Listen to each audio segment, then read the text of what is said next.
Okay, so this is really funny. First grade, Roosevelt School, Mrs. Wilt's class. Mark Yanowitz sat behind me in the desk right behind me.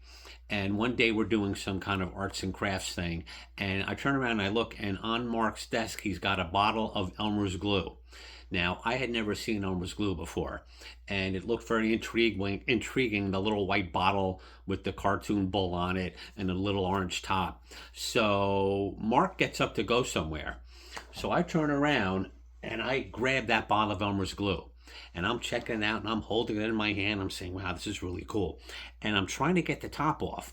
And I'm pulling on the top and I'm pulling on the top. And if you probably remember, the orange top to the early Elmer's glue bottles were not the twist off kind. They just popped up like an eighth of an inch and then the glue would come out.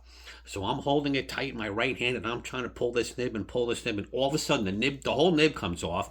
And because I was holding it so hard, Elmer's glue just came out and got all over both of my hands. And I'm like, oh my God, I can't believe what just happened. So I quickly turned around and with the glued hand, I put the glue back on Mark's desk and I look in my hands and I'm like, okay, I'm really messed up. And so I walk up to Mrs. Wilt and I don't say anything. I just show her my hands and she's flipping out and she tells me to go to the boys' room and clean my hands. So I go to the boys' room and wash my hands.